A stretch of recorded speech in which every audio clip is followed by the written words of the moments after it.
하나님의 은혜와 평강이 함께 하시기를 축복합니다. 오늘 함께 보실 하나님의 말씀은 에스더서 4장 10절에서 17절 말씀입니다. 에스더가 하닥에게 이르되 너는 모르드게에게 전하기를 왕의 신하들과 왕의 각 지방 백성이 다 알거니와 남녀를 막론하고 부름을 받지 아니하고 안뜰에 들어가서 왕에게 나아가면 오직 죽이는 법이요 왕이 그자에게 금규를 내밀어야 살 것이라. 이제 내가 부름을 입어 왕에게 나가지 못한 지가 이미 30일이라 하라 하니라.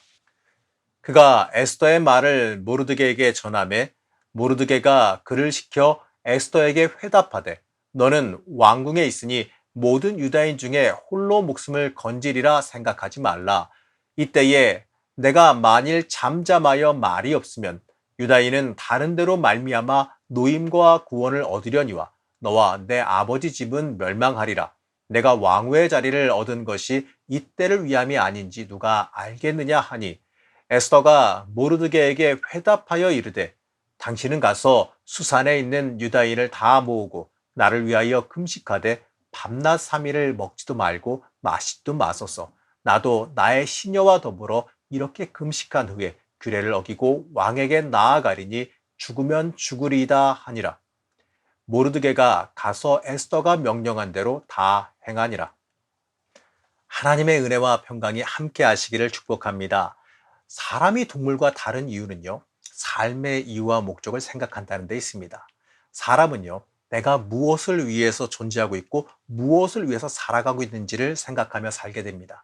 한마디로요, 이 생명의 가치와 생명의 이유를 물어보는 존재가 사람이라고 하는 존재입니다. 어떤 사람은요, 그저 하루하루 생존을 위해서 살아간다고 대답하기도 합니다. 하지만요, 사람이라고 한 존재 자체가 끊임없이 나도 모르게 내가 왜 살아가는지, 내가 무엇을 위해서 살아가는지에 대한 답을 찾게 되어져 있습니다. 그래서 어떤 사람은 남을 돕고 섬기는데 그 답을 찾기도 합니다. 또 어떤 사람은요, 자신의 유익을 인생의 방향으로 삼기도 합니다. 그래서 이 돈과 명예를 위해서 인생을 다해서 살아가기도 합니다. 좀 심한 경우엔요, 그것을 위해서 수단과 방법까지도 가리지 않는 악행을 일삼기도 합니다.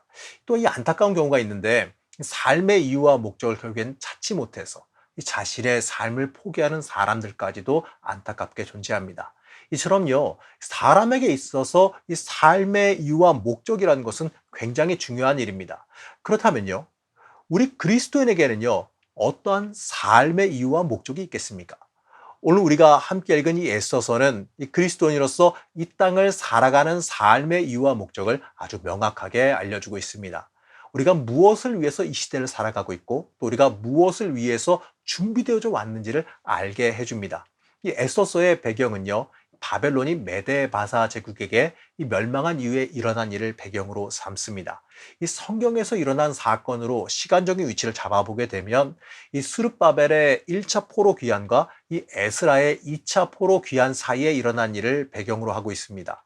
이 당시에요, 이 바사 지국에 있던 유대인들에게 이 절대절명의 위기가 다가왔습니다. 왕의 총애를 받아서 권세를 지닌 이 아말렉 족속 하만이라고 하는 사람이 유대인을 멸절시키기 위해서 이 왕을 통해 유대인의 멸망의 날을 선포하게 만들었기 때문에 그렇습니다. 나라를 잃고서요, 이 먼 곳까지 포로로 잡혀와서 어려움이란 어려움을 다 겪으며 살아가고 있는데 이 감당하기 어려운 심지어 이 죽음의 그림자가 그들에게 드리우게 된 겁니다.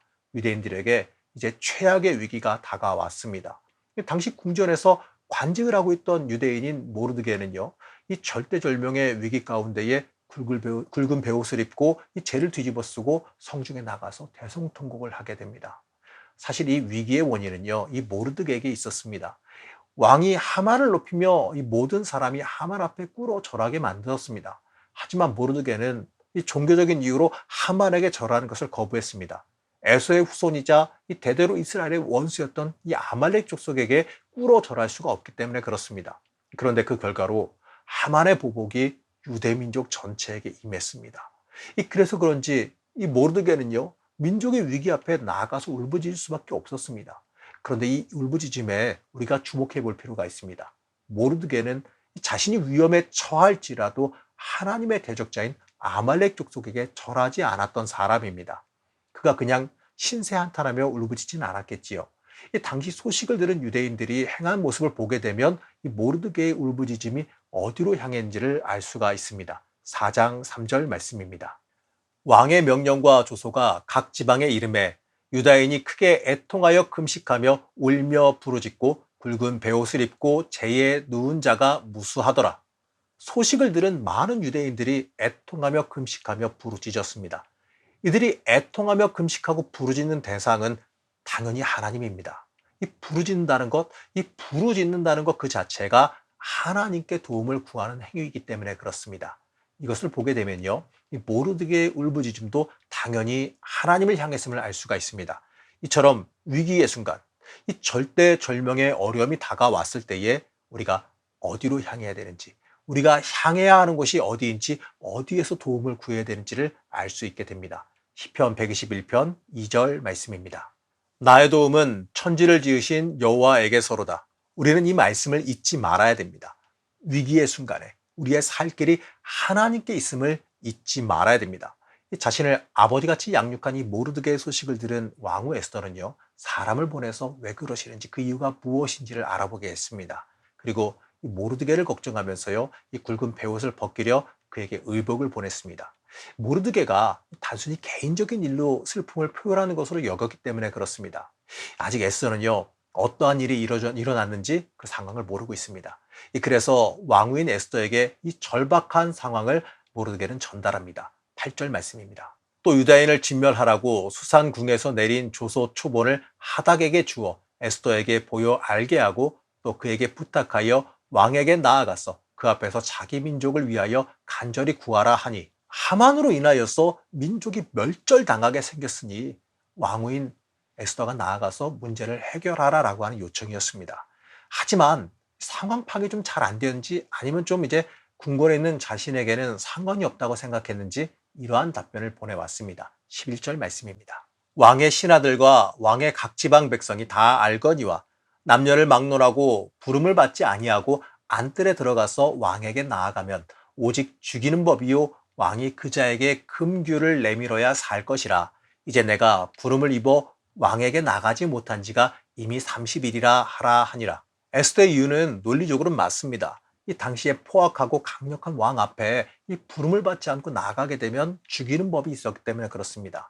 그러니까 아무리 왕후라고 할지라도요, 왕이 허용하지 않으면 왕 앞에 나설 수가 없었습니다. 거기다가 왕이 자신을 찾지 않은 지 무려 한 달이나 됐다라고 말합니다. 이 말은요, 자신이 이제 왕에 관심받게 듯하니까 자기가 왕 앞에 나아가서 간청할 수 위치가 안 된다라는 이야기이기도 합니다. 완곡하게 돌려서 모르드게의 요청을 거절하는 겁니다. 그냥 이치적으로는요, 그의 말이 맞습니다. 지금 왕 앞에 나아가봤자 그게 해결도 안 되고 나만 죽지 어떤 보탬도 안 된다라고 하는 이야기입니다. 하지만 이 말은요, 자신이 왜 왕후가 되었는지, 자신이 누구인지를 전혀 인식하지 못했기 때문에 나온 이야기에 불과합니다. 자신이 왜 메데마사 제국에서 유대인으로서 왕후가 되었는지를 생각하지 않았기 때문에 나온 대답에 불과합니다. 이처럼요, 우리도 내 자신의 존재를 인식하지 못하면, 내 사명을 인식하지 못하고 내가 누구인지를 인식하지 못하면 삶을 살아가면서 사명 앞에서 핑계를 대게 되어져 있습니다. 스스로 정당한 이유와 핑계를 말하게 되어져 있습니다. 그리고 그것을요, 당연하다 여기게 되어집니다. 하나님의 사람이 아니라 이 세상의 논리와 이치로 살아가기 때문에 그러합니다. 이러한 이 세상 사람의 논리로 이야기하는 이 에스더에게 모르드게는 에스더의 존재가 무엇인지를 일깨워 줍니다. 14절 말씀입니다. 이때에 내가 만일 잠잠하여 말이 없으면 유다인은 다른 데로 말미암아 노임과 구원을 얻으려니와 너와 내 아버지 집은 멸망하리라. 내가 왕후의 자리를 얻은 것이 이때를 위함이 아닌지 누가 알겠느냐 하니, 모르드게는 에스더에게 강력하게 말합니다. 내가 왕후가 된 것이 그냥 된 것 같으냐? 유대인인 내가, 하나님을 알고 섬기는 내가 왜 왕후가 된 것 같으냐? 그저 너 하나 잘 먹고 잘 살게 해주려고 그 자리에 올려놓으신 줄 아느냐? 생각해 봐라. 하나님께서 너에게 사명을 주셔서 그 자리에 높여놓으신 거 아니겠냐? 지금 이 위기의 상황에서 너를 하나님께서 민족을 위해서 예비시켜 놓으신 거 아니겠느냐? 너의 사명이 있음을 왜 잊고 있느냐? 하나님께서 에스더를 왕으로 삼으신 그 이유를 말하면서요, 에스더의 존재 이유, 삶의 이유와 목적을 잘 알려줍니다. 에스더를 향한 하나님의 섭리와 계획을 전달해 주는 겁니다. 사실 이 그리스도인인 우리에게도 이 인식이 너무나도 중요한 겁니다. 내가 하나님을 위해서 존재하고 하나님을 위한 삶을 살아가고 있다는 이 인식이 너무나도 중요합니다. 하나님께서 나를 사용해서 하나님의 일을 하실 것이다. 바로 이러한 인식이 우리에겐 굉장히 중요한 겁니다. 나를 높이란 이야기가 아니라 하나님의 부르심 앞에 기꺼이 엎드리며 쓰임 받을 수 있는 결단을 해야 한다라는 겁니다. 그리고 여기에서요, 우리는 이 모르드게가 에스더에게 전달한 이야기를 조금 자세히 볼 필요가 있습니다. 14절 상반절입니다. 이때에 내가 만일 잠잠하여 말이 없으면 유다인은 다른 데로 말미암아 노임과 구원을 얻으려니와 너와 내 아버지 집은 멸망하리라. 하나님의 부르심 앞에 결단하며 나가기를 거절하게 되면 하나님께 쓰임받는 그 복이 다른 곳으로 가게 됩니다. 하나님의 백성이니 하나님께서 당연히 살리시고 구원하겠지요. 하지만 그 일에 도구로 쓰임받기 위해서 예비된 에스더는 하나님의 역사와 상관없는 사람이 되어서 멸망하게 될 것이다 라고 하는 굉장히 무서운 말입니다. 사실 우리는요, 하나님께 쓰임받기 위해서 존재한다는 그 사실을 잊지 말아야 됩니다. 하나님께서 만드셨는데 하나님께 쓰임받아야 내가 존재 가치가 있는 사람이 되지 않겠습니까? 하나님께 쓰임받기를 내가 만일 거절한다면요, 자신의 존재를 가치 없게 만든다는 그 사실을 잊지 말아야 됩니다. 다행스럽게도요, 모르드게의 이야기를 들은 에스더는 자신의 사명을 깨닫게 됩니다. 하나님께서 자신을 그 자리에 높이신 이유와 섭리를 자신의 사명을 깨닫고 결단하게 됩니다. 이 결단은요, 굉장히 유명한 결단이지요. 16절 말씀입니다. 당신은 가서 수산에 있는 유다인을 다 모으고 나를 위하여 금식하되 밤낮 3일을 먹지도 말고 마시지도 마소서. 나도 나의 시녀와 더불어 이렇게 금식한 후에 규례를 어기고 왕에게 나아가리니 죽으면 죽으리이다 하니라. 죽으면 죽으리라. 자신의 사명을 깨달은 에스더는요, 너무나도 놀라운 고백을 하게 됩니다. 자신의 죽음도 감수하고 하나님의 사명을 위해서 왕 앞에 기꺼이 죽음도 감수하며 나아가겠다라는 고백입니다. 여러분, 사실 신앙 고백이 이래야 되는 겁니다. 세상 유익이 아니라 내 안위가 아니라 오직 예수를 외치는 게 신앙이기 때문에 그렇습니다. 세상 유익보다 내 안위보다 예수가 더 귀합니다. 여러분, 그게 믿음입니다. 내가 왜 존재하고 내가 무엇을 위해서 살아가야 하는지를 오늘 말씀은 우리에게 명확하게 알게 해줍니다. 여러분, 신앙 고백은요, 내 삶이 변화했다, 변화하겠다라고 하는 고백입니다. 내가 지금과는요, 다른 삶을 살겠다는 고백이 신앙 고백입니다. 내가 지금까지 내가가 주인이 돼서, 내가 주인 돼서 나를 위해서 살아왔는데, 이제부터는 내가 하나님을 위해서, 예수를 위해서 살아가겠다라고 고백하는 것이 여러분, 이게 신앙 고백입니다.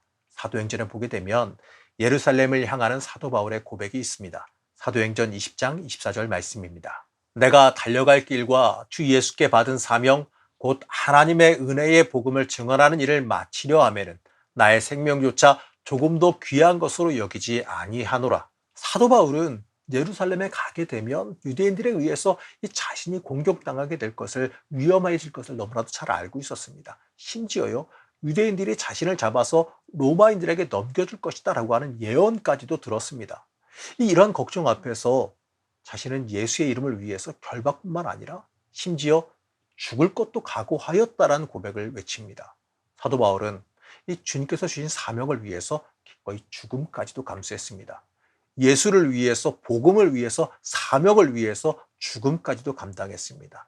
여러분, 이게 믿음이고 신앙입니다. 자신이 무엇을 위해서 살아가야 하는지를 명확하게 아는 사람의 모습이 바로 여기 있습니다. 우린 이러한 사도 바울의 신앙 결단을 우리의 가슴 깊이, 우리의 영혼 깊이 새길 수가 있어야 됩니다. 죽으면 죽으리라. 이 죽으면 죽으리라며 외친 이 에스더의 고백, 이 사생 결단의 믿음으로 주님을 위해 나아갔을 때예요. 에스더를 통해서 민족이 구원받는 하나님의 역사가 이루어졌음도 우리는 잊지 말아야 됩니다. 그런데 여기서요, 우리는 주목해야 되는 부분이 하나 있습니다. 에스더는 사명을 인식하고 그냥 왕 앞에 그냥 나선 게 아니에요. 16절 말씀 상반절을 다시 한번 보겠습니다. 당신은 가서 수산에 있는 유다인을 다 모으고 나를 위하여 금식하되 밤낮 3일을 먹지도 말고 마시지도 마소서. 나도 나의 시녀와 더불어 이렇게 금식한 후에.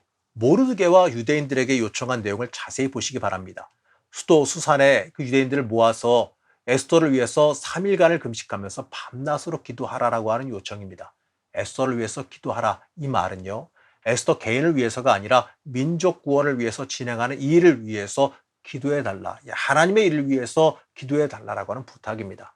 에스더는요, 어쩌면 이 목숨을 걸어야 될지도 모르는 이 일을 기도의 능력으로, 하나님의 능력으로 돌파하려 했습니다. 에스더는 하나님의 능력을 힘입지 않으면 안 된다라는 이 사실을요, 너무나도 명확하게 잘 알았습니다. 하나님의 능력을 구하면서 철저히 하나님께 매달릴 때 에스더는 하나님의 역사를 만나게 됩니다. 하나님의 사명을 감당한다고 할 때도요, 우리는 철저히 기도하며 하나님의 능력을 힘입을 수 있어야 됩니다. 우리가 먼저 영적으로 준비가 되어져 있어야 됩니다. 그럴 때요, 우리는 온전히 우리의 사명을 감당할 수 있게 되어집니다. 사명을 인식하며 하나님의 사람으로 결단할 때에 하나님 앞에 엎드리며 하나님의 능력을 간구하는 일이 함께 일어나야 된다는 그 사실을 우리는 잊지 말아야 됩니다. 사랑하는 성도 여러분, 우리는 무엇을 위해서 살아갑니까? 지금 내가 이 자리에 그리스도인으로서 예수 믿는 사람으로서 예배 드리면서 살아가는 이유가 무엇이겠습니까? 내가 부름받아 그리스도인으로 평생 살아온 이유와 목적이 무엇일까요? 나를 향한 하나님의 계획과 뜻이 과연 무엇이겠습니까? 에스더는요, 자신의 삶의 이유와 이 자신을 향한 하나님의 섭리와 역사를 깨닫게 되었을 때에 자신이 이 왕 앞에 심지어 이 죽음도 무릅쓰고 그 자리에 가야 할 이유를 깨닫게 되었을 때에 하나님의 사명을 감당하며 쓰임받게 되어졌습니다. 우리도 하나님의 나라를 위해, 하나님의 역사를 위해 부름받았음을 잊지 마시기 바랍니다. 나는 하나님의 사람입니다. 하나님께 부름받고 하나님께 쓰임받기 위해서 존재하는 사람임을 잊지 마시기 바랍니다. 우리도 이 에스더의 고백, 에스더의 결단을 따라 살아가길 소망해야 됩니다. 하나님을 위해서 죽으면 죽으리다. 하나님을 위해서 죽으면 죽으리다의 이 고백으로 나가설 수 있어야 됩니다. 그 결단을 따라서 우리가 살아갈 때에, 그러한 신앙 고백으로 살아갈 때에 하나님의 놀라운 역사와 계획에 참여하는 복이 임하게 될 것을 믿으시기 바랍니다. 지금 이 순간이, 내가 살아가는 지금 이 순간이 하나님 앞에 설 그 결단의 순간임을 잊지 마시기 바랍니다. 에스더가 그러했듯이 내가 그 자리에 가야 할 이유를 깨달을 때, 내가 결단하며 그리스도인으로 서야 할 그때가 여러분 바로 지금입니다. 이 시간 결단하시면서 참된 그리스도인으로서 하나님께 쓰임받는 삶을 살아가시기를 간절히 축복합니다.